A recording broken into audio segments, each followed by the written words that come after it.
ये सत्य घटना है। परमात्मा कबीर देव जी के सह शरीर इस भूलोक को छोड़कर सतलोक जाने की। इस लीला को करके उन्होंने सिद्ध कर दिया कि वे ही सच्चे और पूर्ण परमात्मा हैं।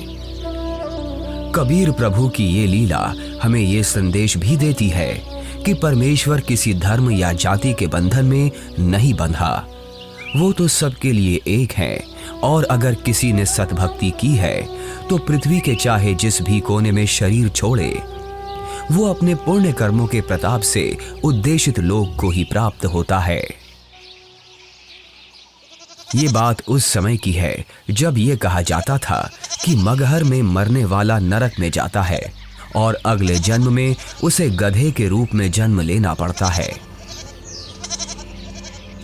इसके अलावा ये भी कहते हैं कि अगर किसी को मोक्ष चाहिए तो उसे काशी आना चाहिए और वहीं अपने प्राण त्यागने चाहिए, जिस कारण से मोक्ष अभिलाषी वृद्ध लोग अपना अंतिम समय अपने अपने पुरोहितों के घर काशी व्यतीत करने के लिए, निवास करने के लिए आने लगे तथा पुरोहितों को उनके खाने के रुपए तथा पुरोहितों की पूजा अलग से प्रति महीना देने लगे, जिस लालचवश काशी के पंडों ने वृद्धों को अपने अपने घर पेइंग गेस्ट के रूप में रखने लगे।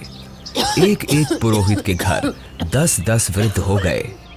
कोई रोगी तो कोई अन्य परेशानी से ग्रस्त होने लगे तो उन लालची पंडों ने मीटिंग करके षड्यंत्र के तहत वृद्धों को मारने के लिए गंगा दरिया के किनारे एक करोंत यानी आरा लगाया।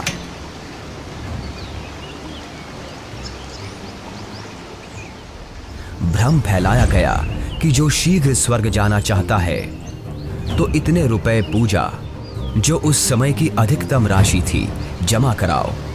श्रद्धालुओं ने वृद्धावस्था के दुख से छुटकारा पाने के लिए तथा स्वर्ग जाने की भावना से वह महंगी फीस भी देने लगे।